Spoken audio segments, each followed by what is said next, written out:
Yo! Sobrang namiss kong bumatal sa flip top. Pero mas namiss kita, Shernan. Kaya lang naman ako nagbalik ng flip top kasi ikaw ang dahilan. I would like to take this opportunity to tell to everybody how much I love you. Kung bibigyan ng title ang ating battle, ito ang Barcelona Part 2. Ikaw ang Daniel Padilla ng buhay ko. Nasa'yo na ang lahat, pati ang puso ko. Gusto kong makipag-kissing scene sa'yo hanggang sa mamagayang nguso mo. Wala kang katulad. Sa dinami-dami ng mga kamukha mo, wala kang pinakitang pangit, maliban sa mukha mo. Pero ang totoo, si Shernan ay napaka-romantic.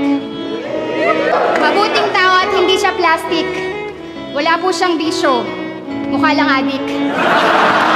Naalala ko pa noon, pilit mo akong pinahanga. Pinagsibak mo ako ng kahoy gamit yung baba. Pero Shernan, may aaminin ako sa'yo.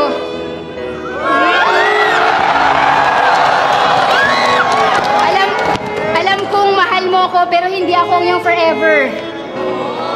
Shernan, may iba na akong mahal. Si EJ Power.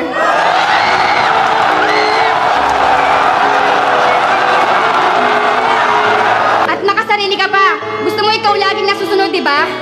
Tignan mo, pati pagbubuntis, inako mo na. Kaya ba galit na galit ka sa akin before? Kasi para kang basketball player na bangko. Hindi ka makascore? Anyari, babe! Nung nanliligaw ka pa lang sa akin, pati between susungkitin mo, eh hindi mo nga magawa yung pangako mong lahat na nagpapatawa sa liga pa iiyakin mo. Paano mo pa mapapaniwala mga tao, pati mga fans? Babe, yung pangako mo parang relasyon natin. Wala nang second chance.